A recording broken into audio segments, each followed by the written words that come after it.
¿Cómo pasó Michael Hutchence de ser una superestrella a vivir escondido y depender de los antidepresivos? ¿Cuál fue el oscuro secreto que lo llevó a su muerte? ¿Cuál fue la maldición que se desencadenó luego de su despedida? De eso vamos a hablar en este informe, de eso y de otras tantas cosas. Michael Hutchence fue un ícono pop en el ocaso de la década del 80 y los inicios de los 90. Logró destacarse como uno de los cantantes más influyentes y carismáticos, gracias a su liderazgo en la banda australiana INXS. Además de ser un gran showman sobre el escenario, con su forma de cantar enigmática y sensual, conquistó no solo a sus seguidores, sino también a los líderes del mercado musical del momento. A lo largo de su carrera fue perseguido por la prensa sensacionalista, que lo encasillaba como un dios del sexo, cuando en realidad él quería ser reconocido por su condición de artista y no por su imagen. Fue cosificado por su estilo de vida hedonista, su extensa melena y su ropa ajustada, hasta que finalmente logró ser nombrado el mejor artista internacional. Como si eso fuera poco, años más tarde pasó a formar parte del Salón de la Fama, aunque nunca se enteró. Parecía brillar a cada momento, pero en su interior tenía guardado un secreto que pocos sabían. Eso lo fue erosionando internamente hasta que llegó el 22 de noviembre de 1997. El día que murió Michael Hutchence. Antes de comenzar me gustaría que me cuenten si lo conocían a Michael Hutchence, si conocen INXS, cuáles son sus temas favoritos, cómo los conocieron, si lo fueron a ver en vivo alguna vez. Quiero leer todas sus anécdotas aquí debajo con respecto al cantante y también por supuesto a la banda, así que dejen sus comentarios ya mismo y les voy a estar contando un par de cositas en este video, como por ejemplo que él perdió uno de sus sentidos. Hay cosas que seguramente algunos las van a saber y otros no, pero bueno, sin más demora, primero les voy a dejar pedir que dejen su like aquí debajo, que se suscriban si todavía no lo hicieron, activen notificaciones y ahora sí, comencemos.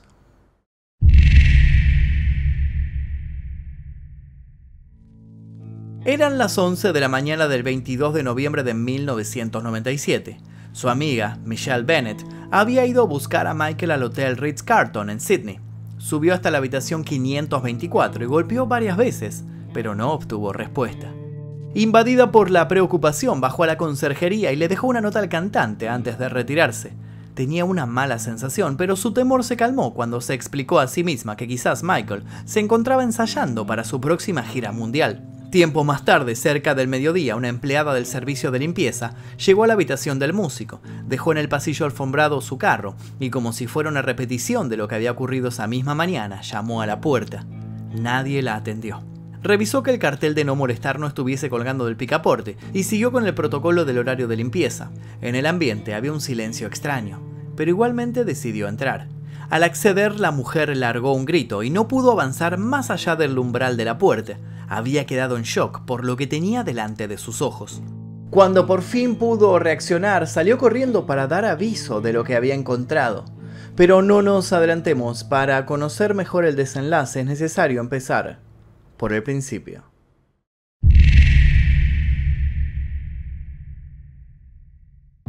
Michael Keelan John Hutchence nació el 22 de enero de 1960 en el Hospital Mater Misericordiae en Sydney, Australia. Sus padres, Patricia y Keelan, vivían en una bonita y cómoda casa de campo de estilo inglés, heredada de la familia Hutchence. Ambos se casaron en 1959 y tuvieron a su hijo Michael al año siguiente, quien se sumó a Tina, una media hermana de 15 años. Cuando el pequeño tenía 4 años, se mudaron a Hong Kong porque Keelan había aceptado un puesto en una gran empresa comercial australiana. Para ese entonces ya había nacido Red, otro hijo de la familia que tenía 2 años. Michael transitó una infancia feliz. Mientras asistía a la escuela primaria, participó de un grupo de Boy Scouts, en donde desarrolló sus habilidades en natación. Le gustaba tanto nadar que llegaron a entrenarlo con un ex nadador olímpico. Como resultado, Michael se convirtió en campeón, ganando muchas carreras y medallas, pero lamentablemente tuvo un accidente, una mala caída que le costó una herida grave en su brazo derecho, cerca del codo. Ese fue el punto final de lo que podría haber sido una gran carrera de natación prometedora. Los padres de Michael notaron a esa edad que al niño le interesaba la poesía y que también tenía ciertas aptitudes musicales. Y fue así que el pequeño hizo su primera canción en solitario para una compañía de juguetes de Hong Kong. Con tan solo 8 años a Michael se le abrieron las puertas a un mundo que todavía él no imaginaba.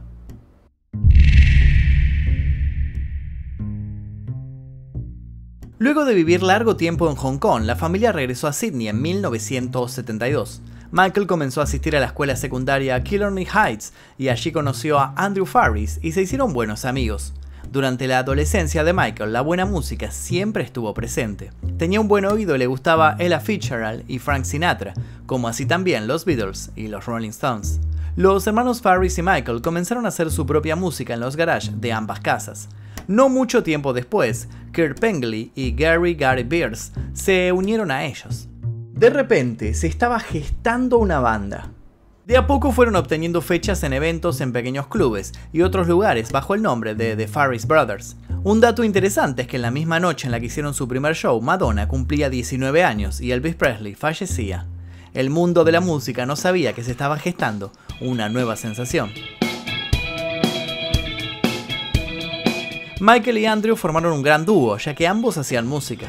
Andrew le daba forma a las melodías instrumentales, mientras que Michael escribía las letras.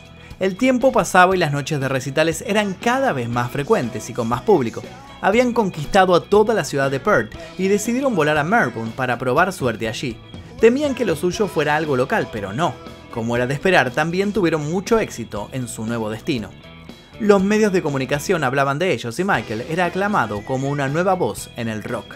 Luego de su regreso a Sydney, la banda firmó su primer contrato de grabación. Michael se había convertido en una estrella emergente y el 1 de septiembre de 1979 cambiaron el nombre de la banda a In Excess, haciendo alusión a En Exceso, In Excess en inglés, debido al nivel de energía que plasmaban en sus presentaciones. De esa manera la banda iniciaría un camino que marcaría una tendencia para toda la música del momento. Al comienzo de la década de los 80, In Excess ya tenía un contrato discográfico de 5 álbumes con el sello Deluxe Records, a cargo de Michael Browning, ex manager de AC/DC. Si bien tenía un porvenir prometedor, la compañía no podía ofrecerle más de $10,000 para grabar su primer disco. Para poder hacer rendir el presupuesto apretado que tenían, el grupo grababa durante toda la noche hasta el amanecer y muchas veces no dormían, ya que venían de haber tocado durante ese día en algún evento. Sin embargo, el sacrificio tuvo su recompensa porque a finales de ese año salió por fin el disco Just Keep Waiting.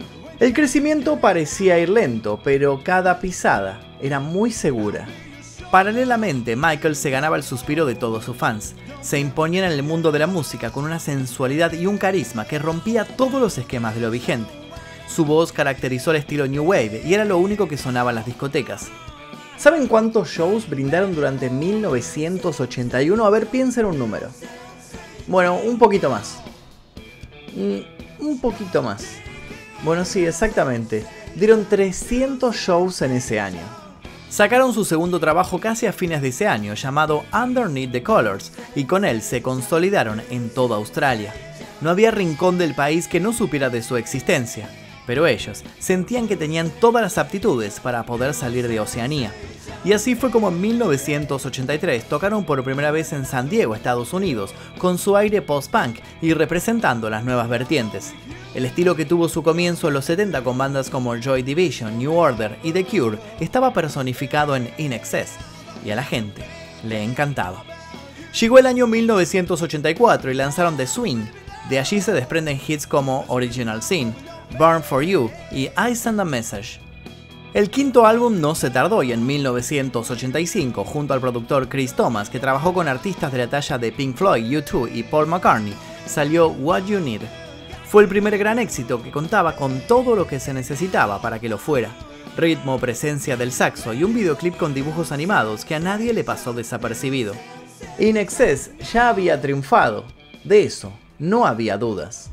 En 1985 ganaron muchos premios, tocaron en el famoso Live Aid y participaron en el gran show Oz for Africa. También llegaron a dar un concierto para el Príncipe Carlos y Lady Di en Australia, y ese mismo show fue presentado en la MTV de los Estados Unidos con el nombre Living in Excess. Además, estuvieron en Buenos Aires ese mismo año presentándose en el mítico Rock and Pop Festival. En 1986 fueron teloneros de Queen en Wembley y gracias a su disco Kick estuvieron en el puesto número 1 de las listas de Australia con grandes temas como Mystify, New Sensation y Need You Tonight. Con ese disco llegaron a vender más de 10 millones de copias solamente en los Estados Unidos. Eran finales de los 80 y la banda estaba de gira en gira, recorriendo Europa y América, en donde fueron muy bien recibidos. Para Michael el éxito estaba asegurado ya sobre el escenario, pero ¿qué sucedía con su vida privada?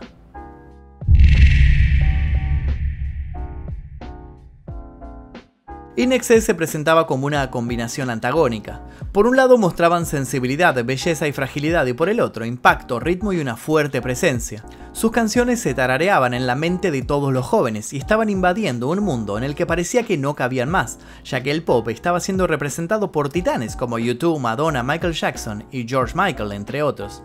Michael Hutchence parecía caído de otro planeta. A través de sus videoclips captaba la atención del espectador. Quedaba claro que sabía cómo hacerlo. Era una fina mezcla entre Mick Jagger y Jim Morrison, con seducción, sensualidad y misterio que parecía hipnotizar al público. Michael se presentaba con su pelo enrulado y revuelto y su pecho al descubierto. Los medios, ávidos de vender más y más copias a costas del boom de la banda, rápidamente intentaron buscarle un costado romántico a su historia. Los primeros amores de Michael, que quedaron plasmados en canciones como Mystify y Never Tear Us Apart, fueron amores de la adolescencia. Entre 1989 y 1991, el líder de la banda INXS tuvo una relación amorosa con la famosa Kylie Minogue. Según cuenta ella en el documental Mystify, el cantante deseaba conocer al mundo en todas sus facetas. Él tenía una curiosidad insaciable, lo que lo llevaba obviamente a probar de todo: sexo, drogas, viajes, dolor y amor. Incluso Kylie aclaró que él había despertado en ella el deseo por cosas, hasta ese momento, inexploradas. Su relación terminó en 1991 y fue Helena Christensen, una supermodelo del momento, la que comenzó a ser fotografiada de la mano de Michael. Los paparazzis los perseguían y ella sería la testigo de una experiencia que cambiaría para siempre la vida de Michael.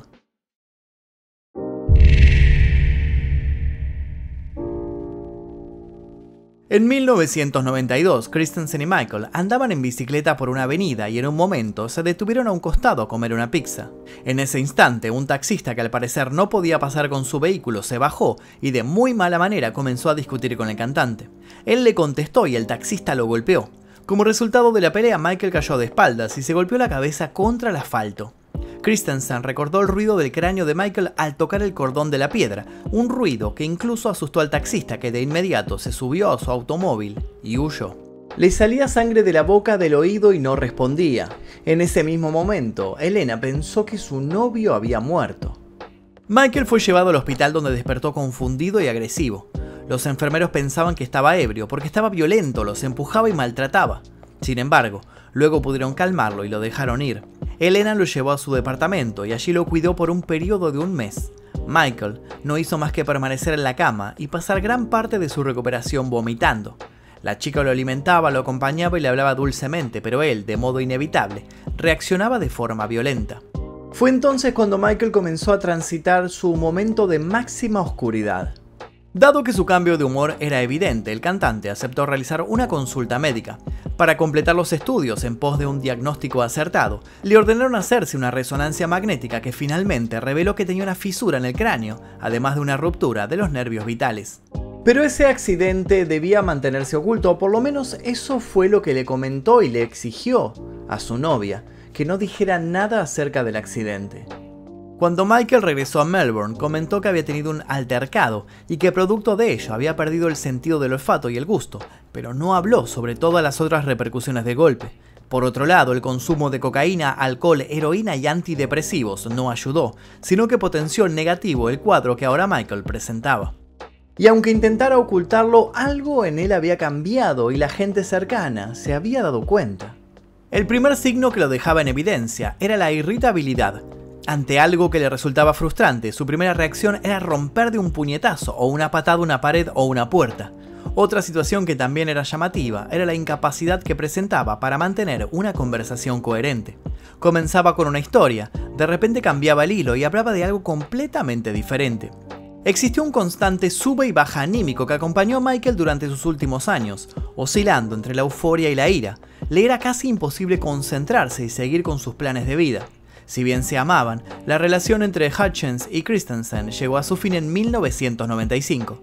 El artista pasó algunos meses soltero, hasta que conoció a Paula Yates, una presentadora de la televisión británica muy famosa. Paula tenía una personalidad arrebatada y explosiva. Casualmente, gracias a ella, INXS había logrado tocar en el Live Aid a mediados de los 80. Entre ellos existía una química innegable, pero Paula estaba casada con Bob Geldof, y todo fue un escándalo cuando él se enteró del romance con Michael. Al poco tiempo, ella decidió separarse e irse a vivir con Michael. Acto seguido se dio comienzo a un litigio por la tenencia de sus hijas. Paula y Michael siguieron con su vida y tuvieron una hija, la cual bautizaron con un nombre muy extenso: Emily Hirony Tiger Lily Hutchins. Cada miembro de la familia eligió un nombre.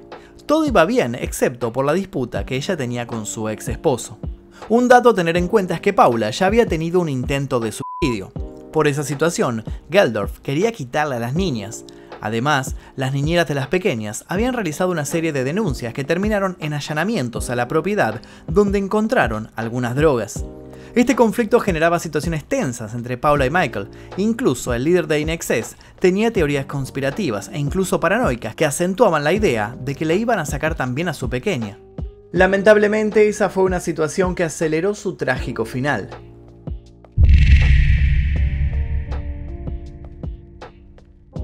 La noche previa a su muerte, Michael había ido a cenar con su padre, quien lo había notado animado por los proyectos que tenía en mente. Estaba a punto de hacer una gran gira para presentar su disco Elegantly Wasted. Luego de la cena, su progenitor lo dejó en el hotel a las 10:30 de la noche. Lejos de que esa fuera la última cosa que hiciera aquella noche, Michael se fue hacia el bar y se tomó varios vodkas. Cerca de las 11, Kim Wilson y su pareja Andrew se apersonaron allí y Michael los invitó a su habitación. Si bien nadie sabe qué hicieron, Kim afirmó que se quedaron hablando con Michael, quien no hizo otra cosa más que hablar de su hija y de Paula. De todos modos, las investigaciones arrojaron tiempo después que tomaron más vodka, cerveza, champaña y daiquiris. Luego se supo que cuando se dieron cuenta, se habían quedado dormidos al pie de la cama. Michael, alrededor de las 4:30 de la mañana, les dijo que se fueran a descansar. Y en ese momento, el cantante quedó solo. Se supone que confundido y cayendo en una profunda depresión, Michael comenzó a realizar una sucesión de llamadas. Tomó el teléfono y a la primera persona que contactó fue a Paula. Luego le siguió Bob Geldof, que en aquel momento se oponía a que las hijas que tenía en común con Paula se sumaran a la gira que tenía prevista INXS.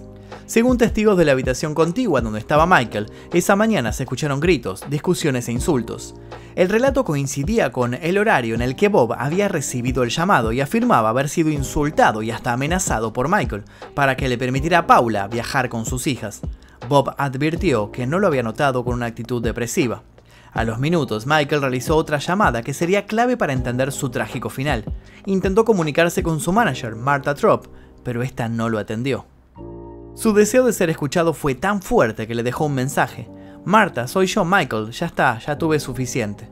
Marta apenas recibió el mensaje, llamó a la habitación del hotel, pero no obtuvo respuesta. Ahí fue cuando se comunicó con el manager de la gira para que se acercara hasta el hotel. Así se enteraron de que hacía unos minutos el cantante había confirmado que no iría al ensayo final.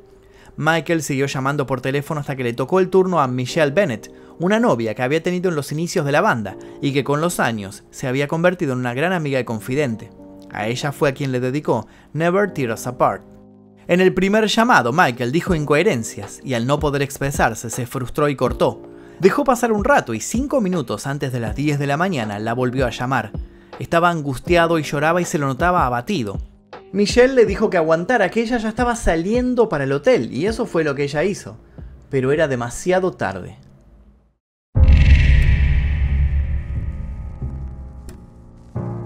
Michelle llegó 40 minutos después, golpeó la puerta y reforzó llamando por teléfono, pero nadie respondió del otro lado.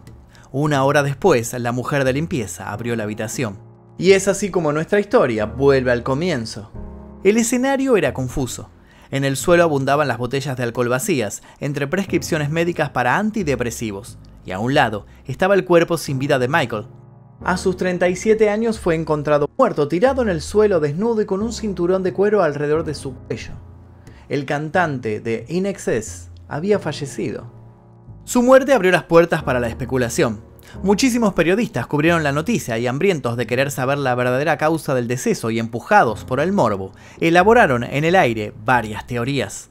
La prensa amarillista estaba posicionada firmemente en que la muerte de Michael se había producido por el típico ritual de la autoasfixia erótica, también llamada hipoxifilia. Contaban con la información de que había otras 2 personas en la habitación esa noche, y basaron en eso la idea de que había tenido sexo con ellas. Los resultados de las pericias encontraron en el cuerpo del cantante grandes cantidades de cocaína, alcohol, Prozac y otras drogas recetadas. Por otro lado, también se habló de homicidio, pero al empezar a juntar las pruebas, esta hipótesis fue descartada. Expusieron el cuerpo de Michael a una autopsia y en ella se mencionó la presencia de traumatismo. En la producción de Mystify, el documental, se consiguió el informe completo de 180 páginas, en el que se detallaba todo. El director lo envió a un profesor de neurociencia de la Universidad de Melbourne y tiempo más tarde obtuvo su respuesta, que causó gran sorpresa en todos. Sin vueltas, el médico le preguntó al director: ¿usted sabía que tenía un daño cerebral grave? Al parecer, producto de la pelea con el taxista y su consecuente caída contra el asfalto, Michael tenía una lesión de un tamaño y consecuencias importantes. Fue por ello que el médico concluyó: él escondió algo realmente gordo. Pasados 2 años de la muerte de Michael, su viuda, Paula Yates, se encargó de reafirmar que Michael no se había suicidado, sino que practicaba un juego sexual que consistía en una autoasfixia mientras se masturbaba y que incluso la pareja en la intimidad la solía practicar. A ella varias veces la había ahorcado, solo con el fin de acrecentar el placer. Sin embargo, a Paula le costaba asumir la situación y había llegado a afirmar: Michael nunca nos hubiera abandonado ni a mí ni a mi hija. Pero la realidad superaba todo lo que ella creía.